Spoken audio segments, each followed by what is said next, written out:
A member of the faculty in the Department of English, Theater, and Speech at Bethany College, a member of the board of the Historical Association and director of its Oral History Project. Today, March 13, 1986, we are in the home of Gladys Peterson, who resides at 135 North 1st Street in Lindsborg. We are very grateful to Gladys for her willingness to share her experiences, particularly her many years in the education profession. Our thanks to Clarice, Mrs. Eckstrom, who will be visiting with Gladys in this interview.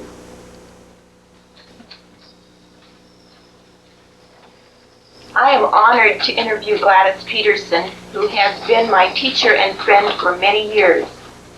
I first met Miss Gladys when I was just 15, going on 16, and became a student at Luther Academy in Wahoo, Nebraska.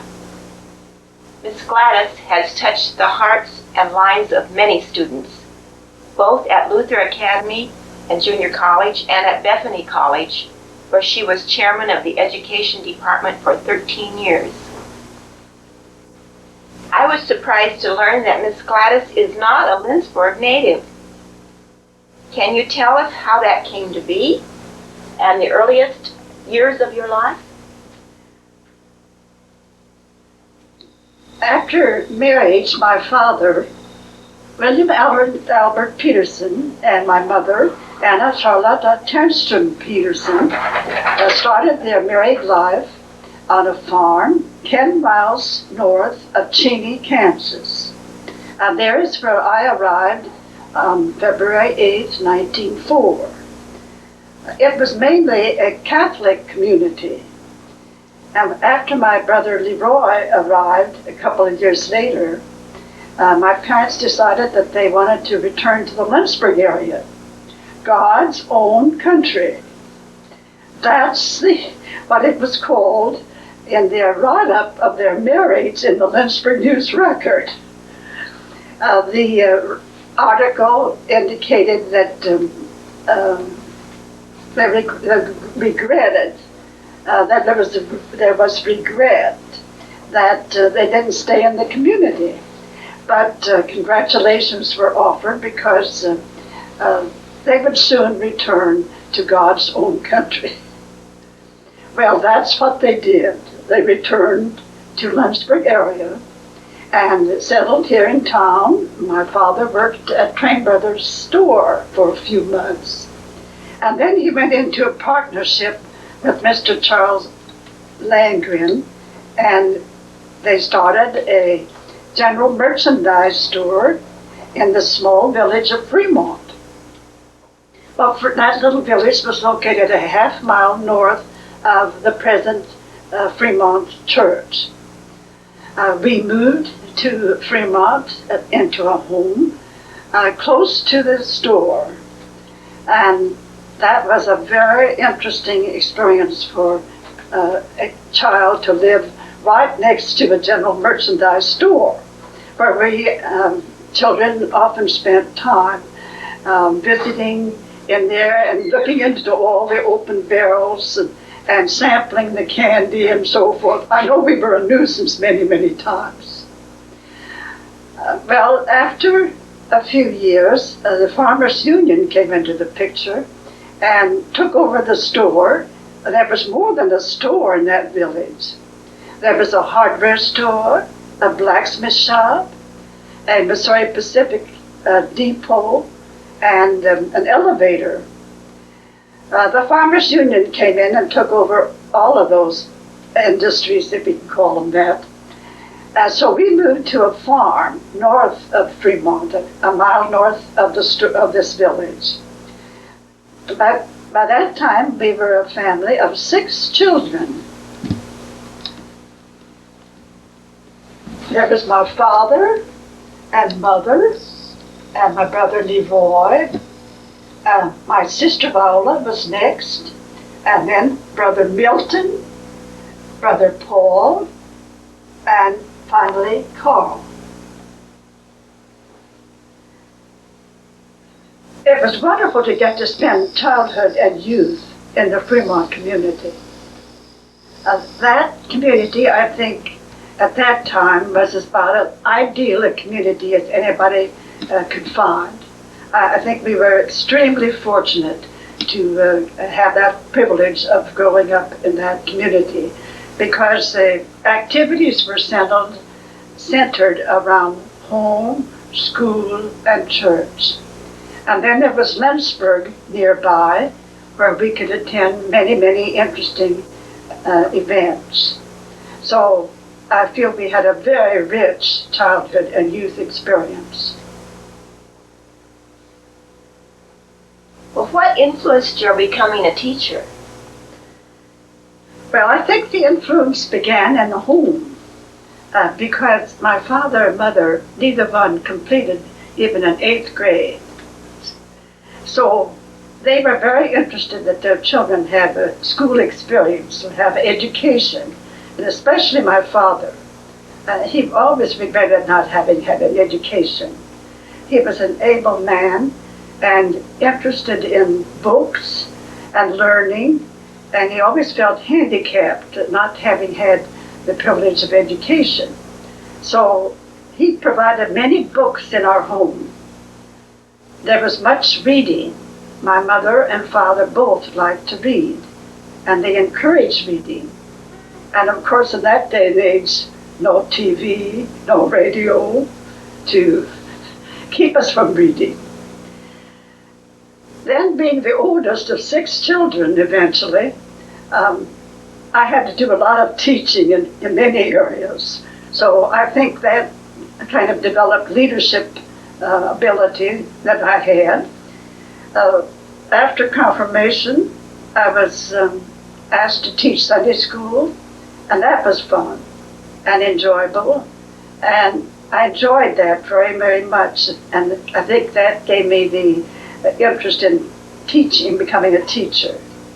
There were leadership activities available too in the organizations that we had. We had a junior mission band for children in the church, and I was given offices in that organization. So I think these experiences, and then in school, I guess I was an apt pupil and had what they called good report cards in that day and age. And the teachers started saying to me, well, you better be a teacher. So, you see, with all these encouragements, somehow that's what I wanted to do. Didn't you show me a picture of yourself when you were quite small? A picture of yourself when you were 3? Oh, yes, I forgot about that. I said I was destined to be a teacher because we have a picture of her. A picture was taken with my brother Leroy, about 1 year of age, and a cousin 2 years of age. And they are seated, and here I stand at a table, a 3-year-old, and have a book on the table as if I were teaching them. So when after I had finished the 8th grade, I went to high school. I had 1 year at Lindsborg High School, and the other 3 years were spent at Marquette High School. We were just 4 miles from Marquette, and Leroy started high school. We had a car. I could drive to high school, and I could stay at home and be of help in that family. For soon there were 6 of us going to school, and my mother needed some help in the home. So that's one reason I didn't continue at Lindsborg High School. During my senior year in high school, I took a normal training course that was being offered, and that prepared us for a normal training examination. Several of the senior girls went to McPherson for 2 days, where we wrote for 2 whole days, and that examination consisted of questions over all the subjects that we were to teach in the elementary school. It was not methods as much as content. And we had been taking reviews, so we were prepared for it. And fortunately, I passed the examination. And that meant that I received a normal training certificate, a state normal training certificate, which would allow me to teach. That was a great day. And really, it was a great privilege to get to go to high school even, because not many of the rural children went to high school in that day.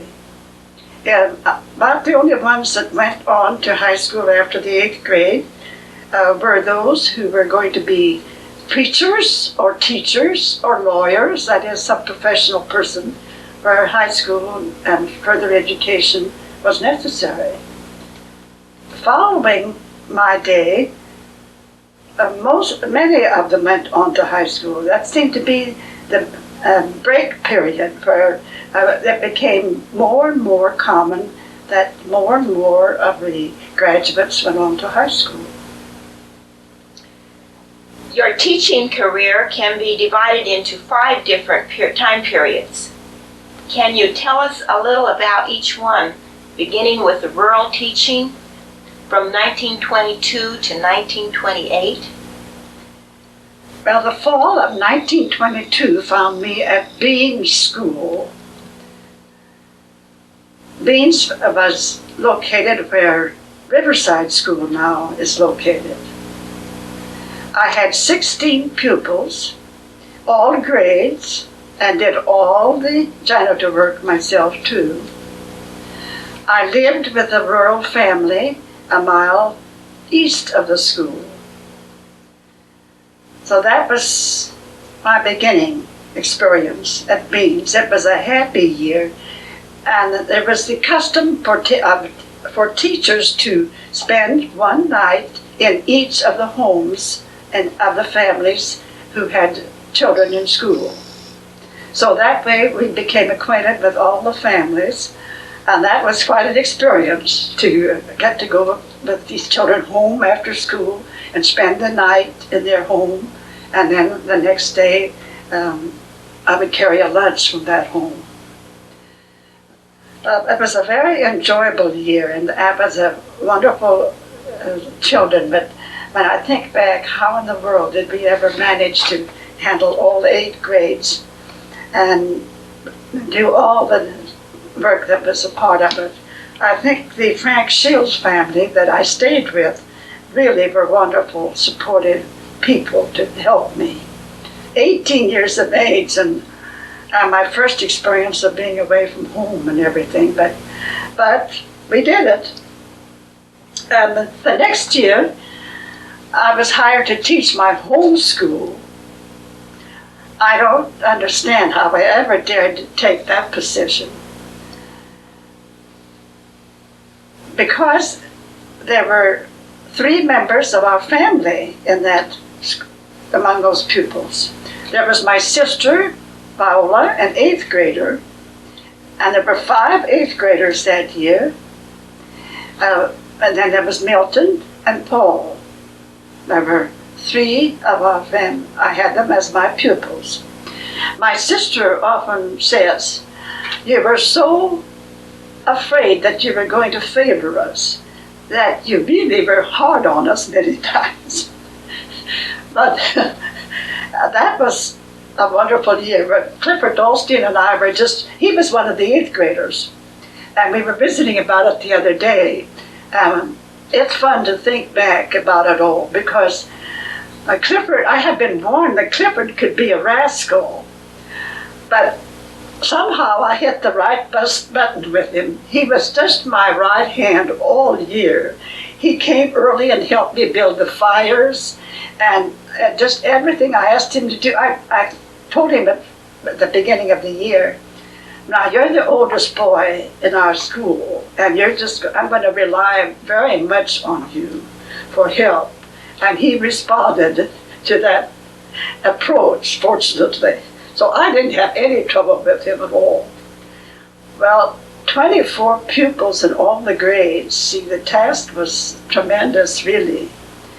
And then there was the prospect of maybe 30-some children attending school the next year. So it was a 2-room school, and they decided to hire a second teacher.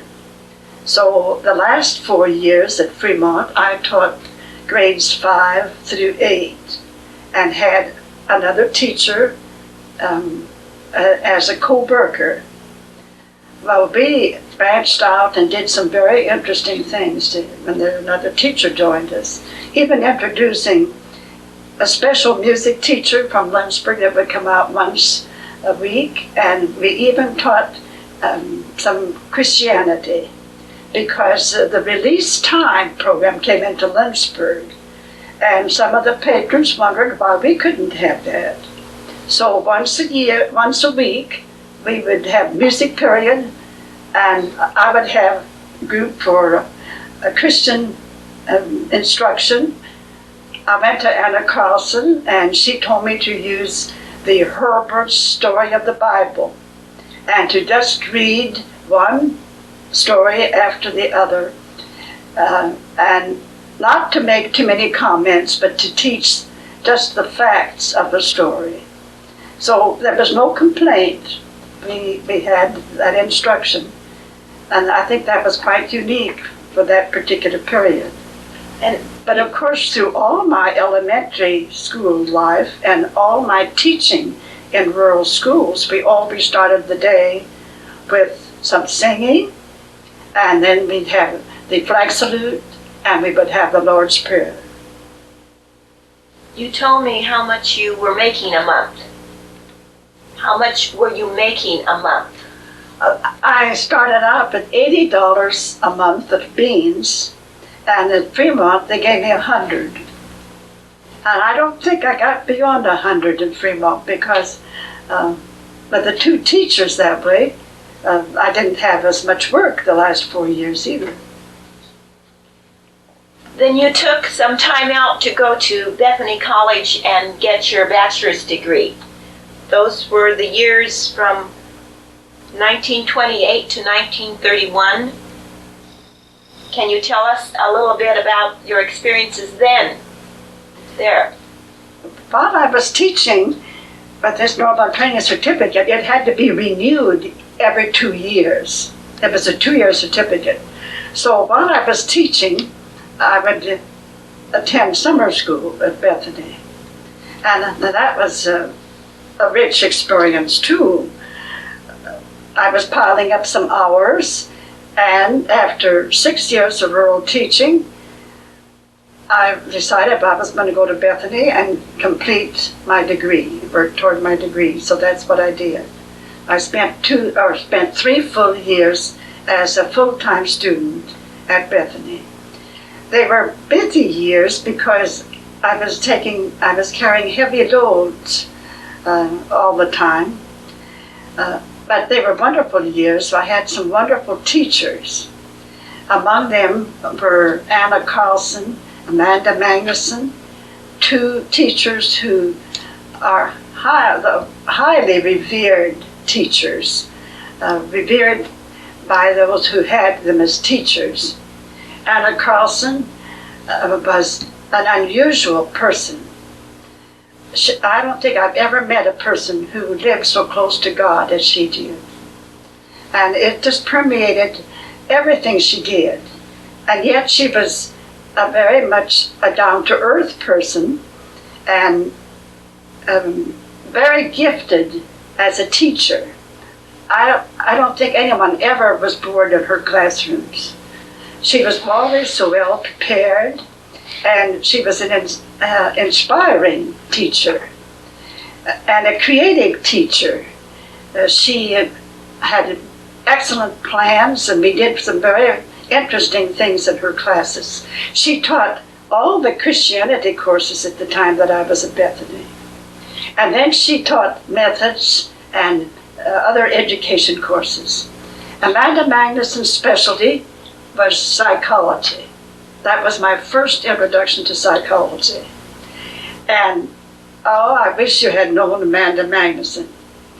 She was somewhat masculine and a very practical-minded person. She had grown up on a farm near New Gotland, and had a great appreciation for people who had to work hard, because she'd had to work hard. Her studies in psychology made her a wonderful counselor. I know many Bethany students went to her with their problems, and they always felt that they received such wonderful help from her that she would accept them just the way they were, and she would be very understanding of their problems. She was very tolerant of misbehavior, for instance. She would understand why they misbehaved, and had such good advice to give them to change the paths they were taking. So she was an unusual person. Her psychology classes just couldn't have been any better. They were tremendously inspiring courses. Well, there were other wonderful teachers too. I majored in history, and I had Dr. Culsford, who spent, I think, maybe 3 or 4 years at Bethany, and then he went on to Harvard, so you can understand what a wonderful teacher he was, the quality of teaching we had there. I don't think I've ever had a teacher who could make history live as he did. He was so thoroughly schooled in his subject that he never used any notes, and every period, we just couldn't believe the period was over. One of my fellow classmates in that course, in his courses, was Emory Lindquist. So I think Emory Lindquist's interest in history probably was sparked through Dr. Culsford. We often talk about Dr. Culsford. The teachers that followed just couldn't measure up to him at all. So we were spoiled by having him as our teacher. Well, there was Anna Marm and Dr. Deere and Annie Theodora Swensson, the daughter of Carl Swensson, the founder of Bethany. She was the head of the speech and dramatics department. And she was another inspiring person with whom to have contact. And I did have a couple of courses in speech from her. Well, the Christian emphasis was tremendous on the campus at that time. I was surprised when I found this booklet on the Christian life in Bethany to notice all the different organizations that we had. There was the Bethany Home and Foreign Missionary Society. There was the Bethany Christian Brotherhood, the Bethany Christian Womanhood, the Luther League, the prayer circles, and all of them were active during my day there. They were under the leadership of Miss Anna Carlson. And it was very popular to belong to these organizations. And of course, the impact of this type of fellowship is something that is very, very precious and valuable in my life. Well, we had chapel every day, believe it or not. And those chapel services were inspiring, really. Dr. Pilbaugh was an unusually fine speaker. And I recall, one sermon this chapel sermon that stuck with me was, the youth of today really aren't any worse than we were. They're just doing on the front porch what we did on the back porch. This was his philosophy. But he was a scholar, and really had some marvelous chapel sermons for us. Of course, there were those that didn't like chapel. I can still see Dr. Deere walking up and down the aisles there in that chapel, checked us to see whether we were there, kept a record of us. And if we missed too many of them, we were called in and counseled. How did they accept that type of thing? They did in that day and age, And I don't think it was anything that was so awful either. I thought it was a very valuable experience. It brought the whole family together, and it unified us around the Christian core. I think we're lacking something when we left it behind. I graduated with an AB degree in June 1931, and that qualified me for the high school, state high school certificate. Well, following your college graduation, then you taught for 5 years in high school. What influences did that have on your teaching career? I taught at Republic High School for 5 years. I taught normal training. They are the same course that I've had in high school at Marquette. I also taught Latin. That was one of the courses that was offered, and the poor freshmen had to take beginning Latin. So you see there was an extreme there, that extreme classical course of Latin, and then the very practical course of normal training. Teaching at Republic, we were 5 teachers, so it was a small school. But teaching at Republic gave me a culture shock. It was my first experience away from the Lindsborg area. And to me, the community was barren. Really, the only interest and entertainment that was provided outside of the school activities, those activities were provided by the dance hall west of town. So those of us who came from a different type of community really missed the concerts and recitals, the activities that are associated with the college. I really reached the place where I could appreciate what a college contributes to a community.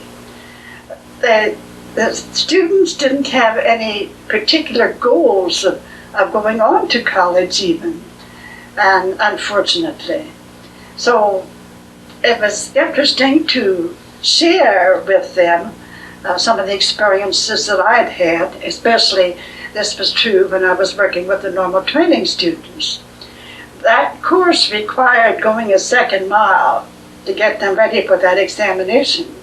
So I had sessions with them many Saturday mornings in order to get them groomed adequately for those normal training examinations that they had to take. There were 2 churches in town, and both of them suffered from too much turnover of resident pastors. And they always welcomed high school teachers if we showed any interest in the church at all. I attended a Methodist church in town and was soon asked to teach a high school Bible class.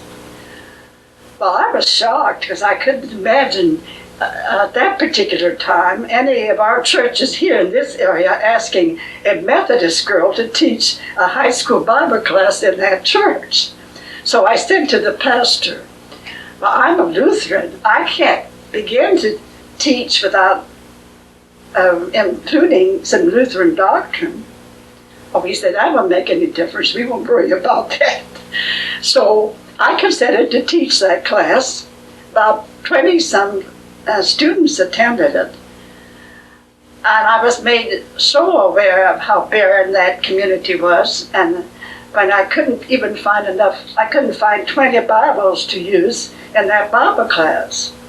So I wrote to the American Bible Society and told them what I was doing, and they sent me enough New Testaments so I could use those in my Bible class. Well, this was an enriching experience for me, and at one time I had thought I wanted to go as a missionary to the foreign field, but I wasn't led to that, And I often thought, well, I guess maybe this is almost like a foreign field out here, so I better share what I have with these people. And it was a very enjoyable experience, and I still had contact with some of those students. So I guess what I shared maybe was deeply appreciated. Well, how then did you happen to go to Luther College, or junior college, and the academy, and spend the years there from 1936 to 1949? I got to Luther College through Dr. Paul Lindsborg, who was then president of Luther College. He was married to a very good friend of mine, so really I had some pull, I guess. His wife was Hortense Larson Lindberg. She was the daughter of Pastor O.L. Larson, who served Freemount Church for many years. I even gave a toast at the Hortense and Paul's wedding. So that's how I got to Luther. And that was a wonderful experience to get to Luther. There I was the director of elementary education. So you see, I started teacher education work at Republic High School, and then continued in the same field at Luther College. Luther had a 6-year program, a 4-year academy, which was comparable to 4 years of high school, and then 2 years of junior college offerings.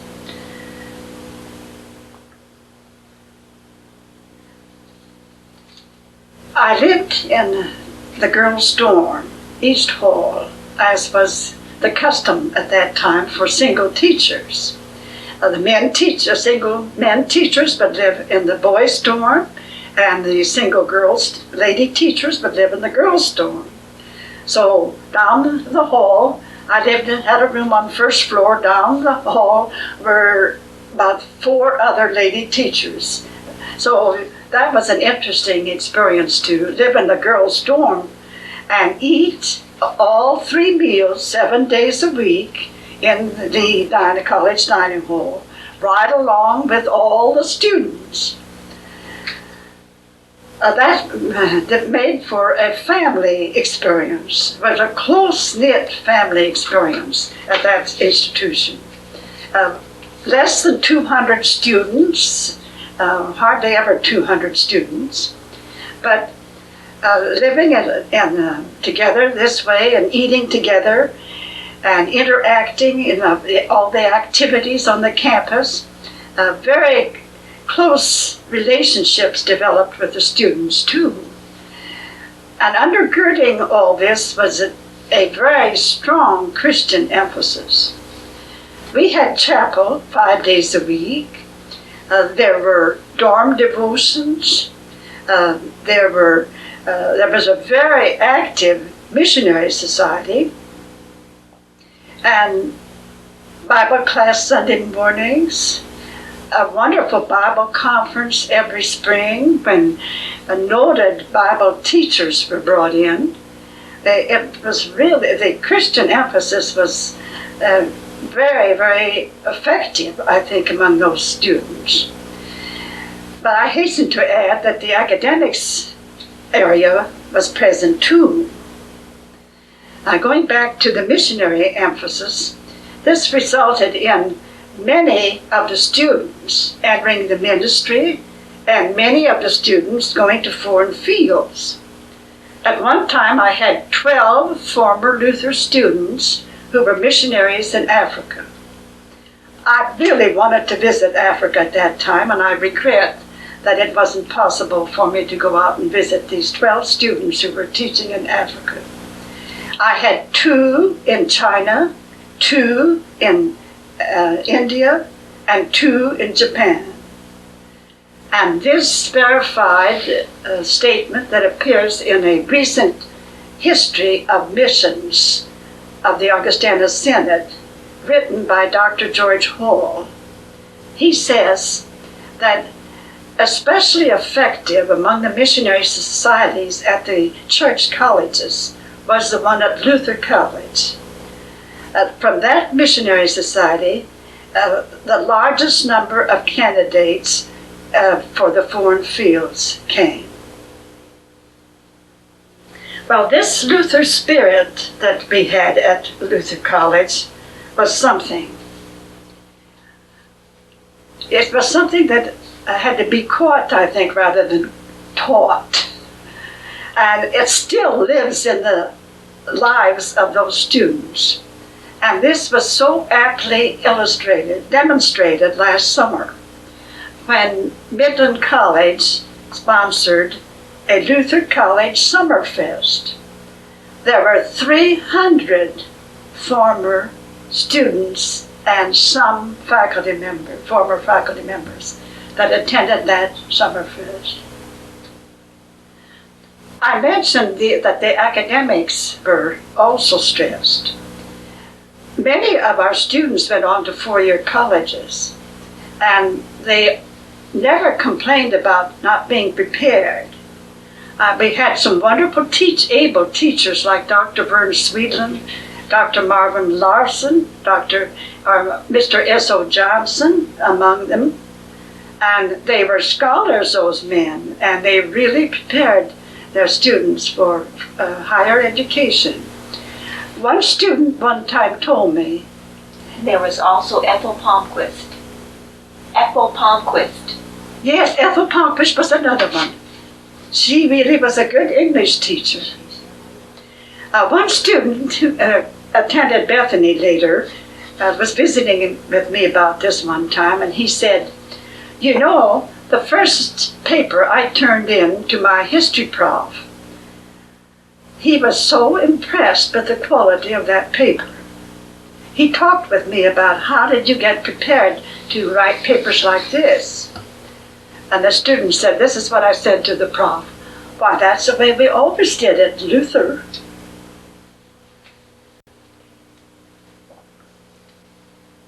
Well, it was a tremendous privilege to get to teach at Luther College and experience the type of spirit that can develop in a small institution and that can knit students together around what I consider to be the Christian core for life. And I could have gone on teaching there the rest of my life. But you topped your teaching career by coming to Bethany College. And you were there from 1949 to 1969.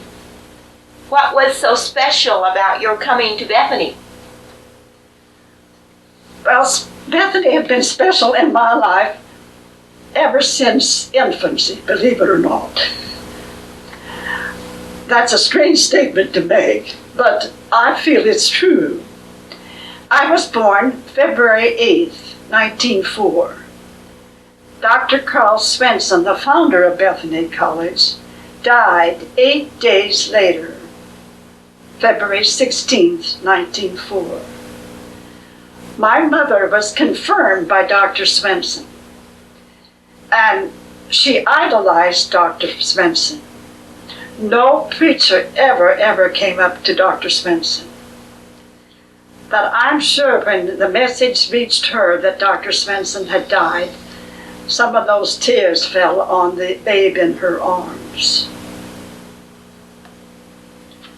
She never stopped talking about Dr. Swensson, so all my life I heard about Dr. Swensson. And somehow that made an impression on me, and I kept thinking what a great man that man must have been, and she wasn't the only one that talked about it, because it was very common to speak about Dr. Swensson at that particular period here, and during my childhood and during my youth even.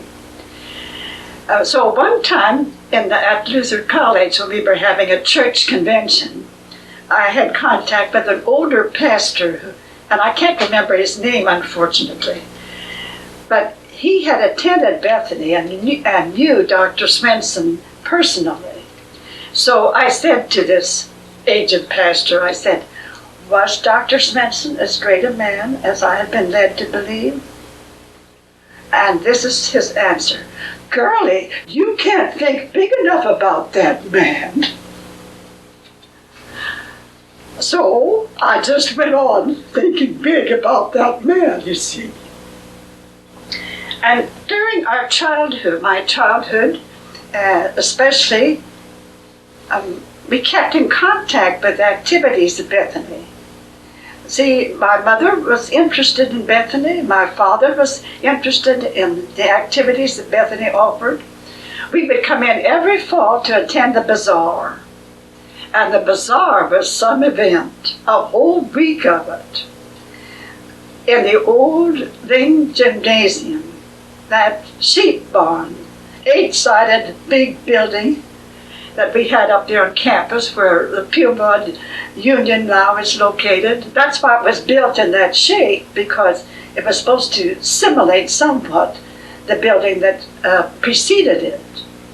Well, all the organizations in the whole valley would contribute articles for booths in that building, articles that were going to be sold for the benefit of Bethany.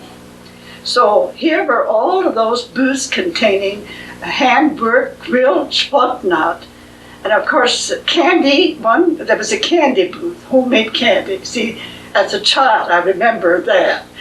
I remember the fish pond especially. The only time I had ever seen a fish pond type, you know what that is?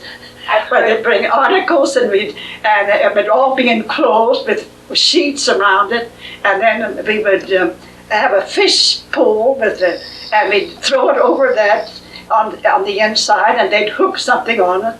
Or we'd have to pay a dime, you see, each time we would fish. Then every evening there would be a program given. And this program was entertaining type of program put on by students and people in the community, singers and readings and little plays. Then there would be sideshows. Under the stage there would be sideshows. And you'd have to pay to get into each one of them. Well, I remember going into one of them, and here was Oscar Toussaint dressed out like a prima donna in a late woman's dress, a fancy evening dress. This is the type, would be a sample of the type of sideshows we would have. Well, the climax of this bazaar was held on Thanksgiving Day, when a community Thanksgiving dinner was served up in that building, preceding the last football game of the season. Well, this Thanksgiving dinner, the women of Lindsborg would drive around. They came out to Freemount. The pastor's wife, Mrs. Virgin, would come out to Freemount, driving a horse and buggy and soliciting cream, eggs, chicken, what have you, all kinds of goods that she, potatoes, apples, anything they would give her. She'd come out several times. Well, they had women going out into each of these communities soliciting material, help for that Thanksgiving dinner. Well, that kind of memory, and many Freemount families came in. We didn't come every year for Thanksgiving, but we came occasionally for our Thanksgiving dinner. There would be May Day festivities. May Queen, beautiful up here in the park, was held.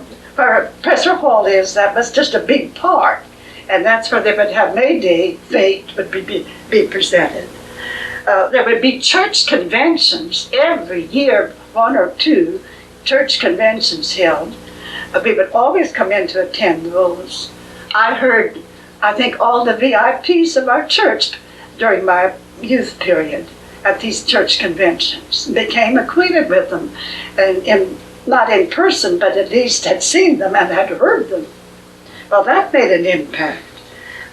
The commencement especially was impressive. Mother always liked to come to the commencement activities. And as a child, I remember sitting there, oh, someday I want to wear that cap and gown. And it was instilled within me that desire to want to be a Bethany graduate someday. Well, all of these events did something for us. You see, they lifted us above the ordinary activities of the day. I think it was what Dr. Swensson envisioned was happening to us. See, he feared that the people in the valley would become too materialistic and too earthy, he said. Well, he said, Kunskap Macht, that is, knowledge is power. They needed to develop their minds, but they needed to have contact with something besides the things of every day. He wanted them to, their mind and their spirit and their soul should be developed. And this is what he provided. And you see, this is what we experienced too. We became interested in education. We became interested in art. Oh, I started singing in Messiah when I was 17, 18 years old before I graduated from high school. Well, all of that was just wonderful. A whole new world was opened up for us, country children. Then my student days at Bethany, you see what was special about coming to Bethany? Childhood experiences, student day experiences, and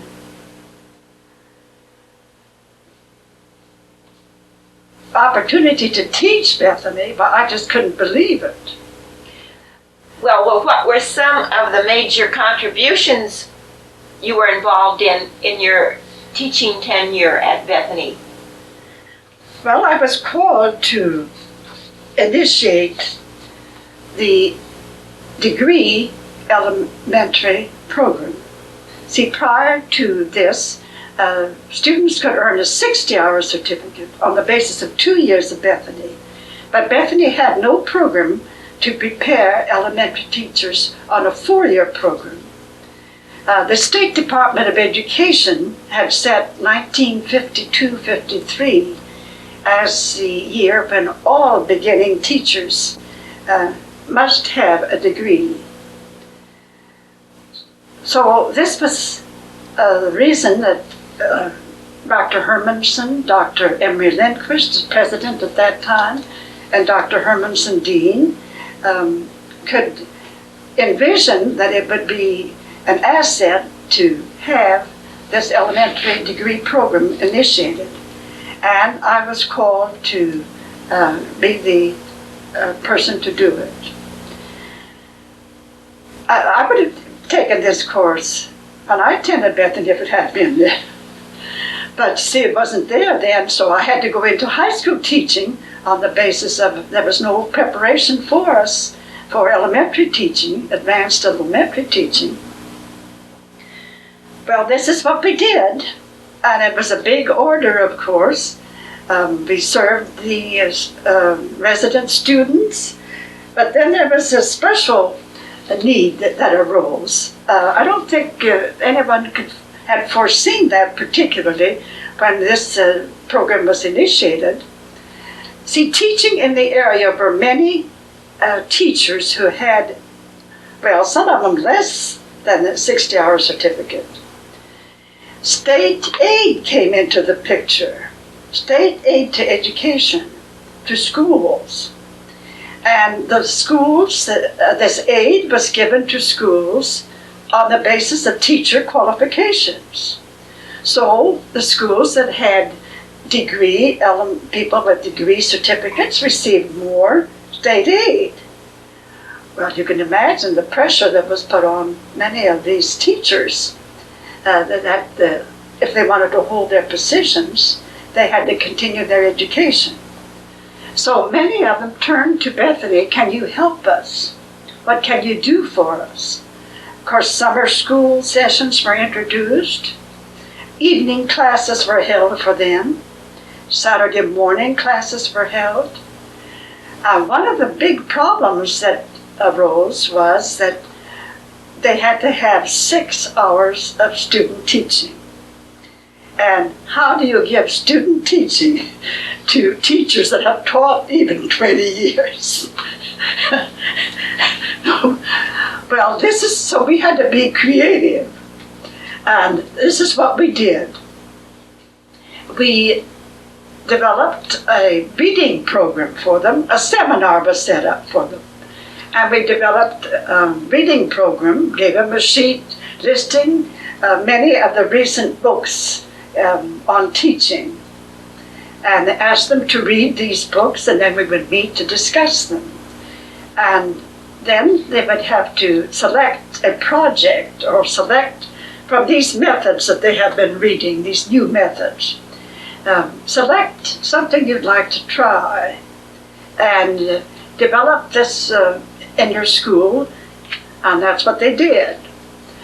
For instance, Albertha Sundstrom was teaching out here at Elving School, just a mile outside of town. She decided she wanted to have a health project. Dr. Deere got us 2 white rats. So she initiated a white rat feeding program. And it was interesting. You didn't know for sure whether these rats were going to respond the way we wanted them to. I don't remember what diet we planned for each of the rats, but they responded just beautifully. And of course, out of that, the children became interested in nutrition. And I think there were some children that learned to drink milk because of that project. The 2 rats in their cages landed downtown in one of the store windows, and posters and whatnot were brought along to illustrate the project. Well, this is one example of the type of project, and Albertha got some credit for that. That led to her getting her degree eventually. She got student teaching credit, you see. Well, I had students, teachers like this, located around in many of the rural schools. Over here at Soderstrom School, I even traveled to Beloit and to Smith Center, so they came from distances to take this. And they would come to summer school and get interested in doing this. And then we would give it the next winter, all winter, to work on it. And they would come in on Saturdays, and then I would have to go out and see them at least once and sometimes twice. Well, it was really an exciting period to serve these. And it was something that was deeply appreciated.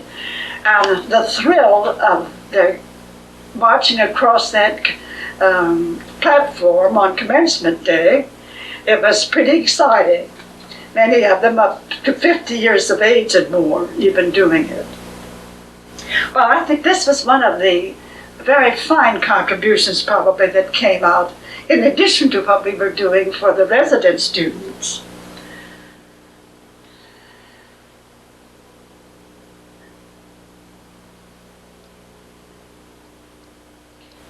Weren't you involved in some Bethany, library project? Yes. Bethany College was recognized by being accredited to the National Association for Teacher Education. We were the first private school in Kansas to be thus recognized. The State Department people would come out and visit us. So it was an exciting period, believe me. I wonder now how we ever did all of it. But it was, I didn't do it alone. I had some wonderful co-workers. I must mention Jen Jenkins and Clara Tao and all of these teachers, and Ray and Eloise Stapp taught the art and music division of the courses, and Jane Jenkins taught the math course and some of the science courses. So I had some wonderful help and support from my colleagues too.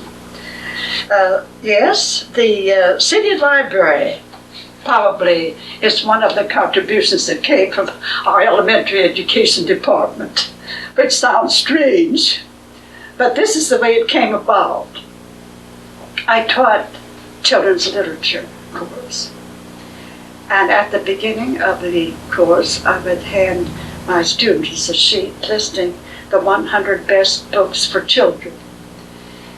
Now, will you please mark all those that with which you are acquainted? As this was a survey that I did in order to set up what the course should include even. When the sheets came in, over a period of a couple of years, I was so disturbed by the fact that the Lindsborg students knew so few of these books. I couldn't believe what I was seeing. Well, how come that the Lindsborg students that I had didn't know any of these children's books? So I became interested through AAUW in trying to arouse people to do something about it. We needed a children's library in town. Fortunately, in town, there were some mothers who were disturbed too. These mothers had grown up in towns where they had had access to children's books, and they were disturbed by the fact that their children weren't having contact with children's books and didn't have a children's library. We went to the county commissioners. I went with the county commissioners.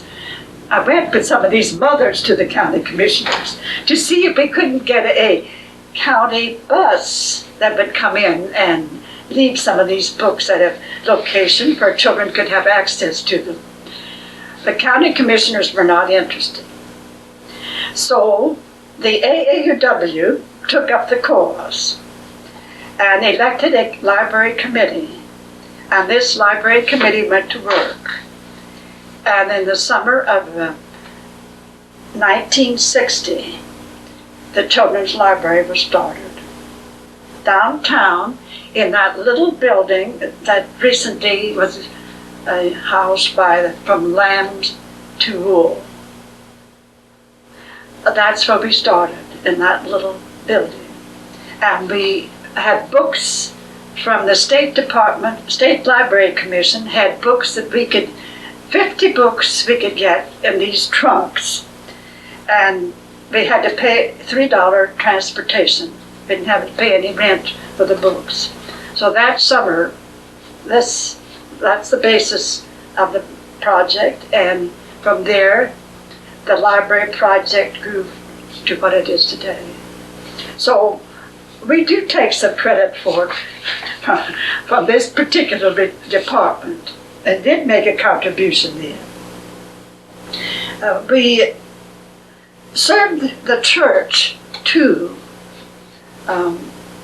We held Sunday school teachers' institutes, and my students would be interested in assisting at those times. I served on the Board of Parish Education of Augustana Church for 9 years, I suppose because of the position that I had and of the background that I had for teacher education. We contributed to Sunday school literature and especially workshops for Sunday school teachers. But there were some dark days too during my teaching at Bethany. There were major days were wonderful, but there were some dark days that came into the picture during my tenure there. I had frustrations because of the large turnover of the heads of departments that I was going to work under.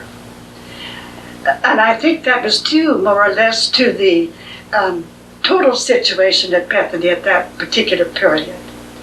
During the 20 years, I worked under 10 different heads of department. I'd have those that would come just for 1 year. And it takes more than that in order to be able to establish rapport and working conditions that can produce results. So I just operated under frustration many years because of that situation. I taught under 5 different presidents of Bethany during those 20 years. Dr. Emery Lindquist, Dr. Mortvedt, Dr. Dale Lund, who, by the way, had been my student teacher at Luther College, so I worked for one of my former students. And then Dr. N. Dean, and then Dr. Horn. I had 2 years under Dr. Horn. Well, you know, the story, no doubt, has been told about that awful situation that developed when they were going to move Bethany, even probably to Colorado.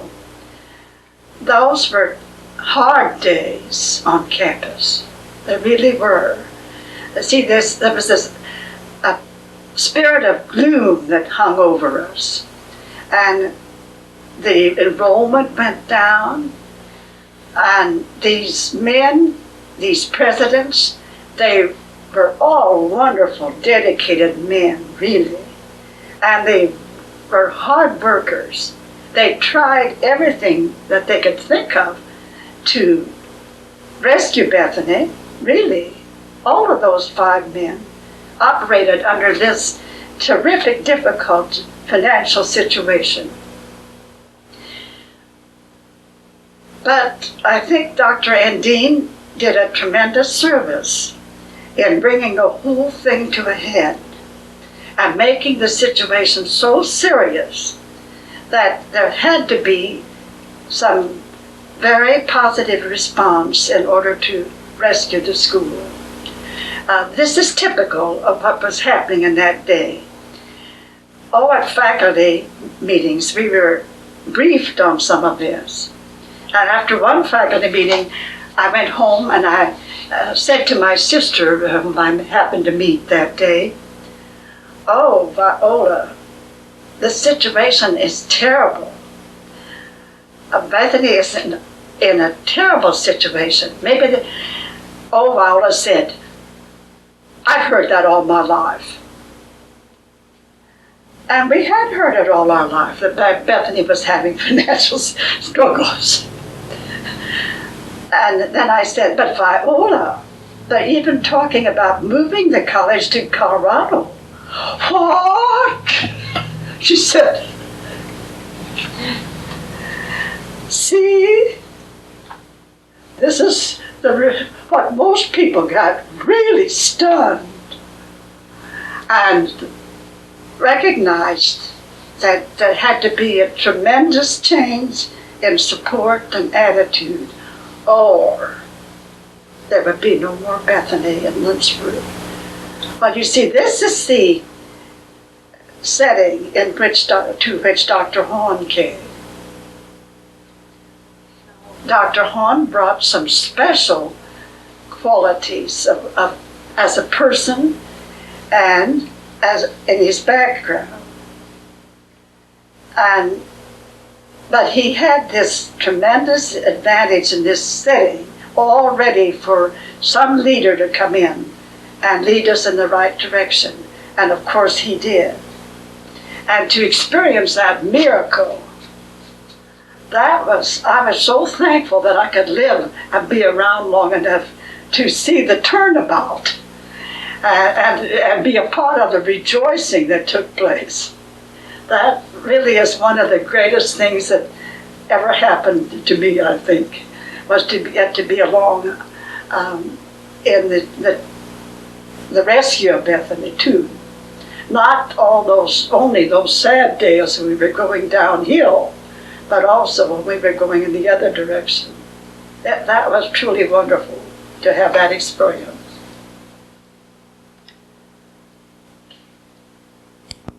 Well, since your retirement, what have you been doing? When I first retired, And people would ask me, well, how are you enjoying your retirement? My response was, I haven't seen any of it yet. And then I wondered, well, what was I expecting anyway? And I still don't know what I was expecting, but I still say that I haven't seen much of a retirement. There's just been so many activities available for me to enter into. For instance, I was superintendent of Bethany Church Sunday School for several years, and I drew heavily on my teacher education experiences and tried to put into practice what I had been teaching them to do. And I had a wonderful corps of Sunday school teachers who were willing to respond to what I was trying to do for them. So that was a rich experience for me. Then I continued on the library committee and had time to give to the tasks that were involved there as the library kept developing and growing and needing attention. So that was interesting. I did some traveling, even to Sweden, which was a gift from my students, from my wonderful, wonderful students. So that was something to treasure. And other travel experiences were inspiring to me and went to directions that I had never been before. For instance, I bought a round-trip ticket for $109 from Lindsborg to Seattle, Washington. See, that fall I retired, I couldn't stand to stay around because there were some of my students here that I had worked with for 3 years. And I couldn't stand to stay around and stay out of their hair while they were doing student teaching. So I knew I had better get out of town. So that's when I took this trip. I was gone for 7 weeks. And I had never been west of Denver. So I went in the direction of California and up visited California Lutheran and up the coast to Tacoma, Washington, where I visited Pacific Lutheran College and the Mortvets and the Emmett Eklunds and so forth.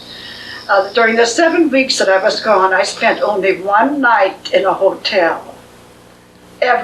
All the other time was spent with former students, in homes of former students or friends, former teachers, fellow teachers, and relatives along the way. Well, that was a memorable trip, of course. I had the experience of the Bethany Centennial. That was the year in 1981. And that was the year when I celebrated the 50th graduation from Bethany. So there were special events for the 50-year class, and then all the other events that were part of Bethany Centennial. Well, Bethany, having been a part of all my life, 80 years of age and 100 years, you see, I had been a part of Bethany, the major part of the existence of Bethany even. So this was an experience that I treasure very, very much, an experience during my retirement years. The experience of, well, shall I say, rejoicing at the success of my students, to see many of them go on to get their doctor's degrees. I can take off my hat to them. I have one student at K-State who is in the education department, for instance. There's Norma Anderson-Dick at KU, playing an important part there. Just as some examples. Bud Benson here at Bethany, my former student. He graduated under me at Bethany, my successor, and watching him carry on the education department. and not only the education department, he's the head of the education department now. Well, shall I say I have cause of rejoicing, and it makes for rich experiences to have them come and share with me. At some point, Bethany honored you by giving you a doctor's degree. You haven't mentioned anything about that. Well, they were awful hard up then, I think, to try to find somebody. So that was in 1972 that I was given that honorary doctorate, Doctor of Humane Letters. And well, I was also honored by being given the Master Teacher Award that was given annually by the Emporia State Teachers. And then the Alumni Award was given me one year too. But of all these awards, yes, they were great honors. But the greatest honor that has come my way, I'll always think the greatest honor that's come my way, is the opportunity to have a part in the lives of all these wonderful students that I've worked with. That's the greatest honor. How then would you summarize the essence of what a life of teaching has meant to you? I think I can best do that by, quoting from Dr. Samuel Gould, at one time president of Antioch College in Ohio. He said that a teacher is a person with a touch of immortality. That's my favorite definition of teacher. A teacher is a person with a touch of immortality. He went on to explain that when a human being leaves a vestige of himself in the life of another person, that is a touch of immortality. A teacher is a giving person, and you give yourself as a human being to another human being. And when you leave a vestige of yourself in the destiny of your students, you have experienced the greatest reward and the greatest satisfaction that ever could come to a human being. I'm thankful to my Lord for the call of being a teacher, a person with a touch of immortality.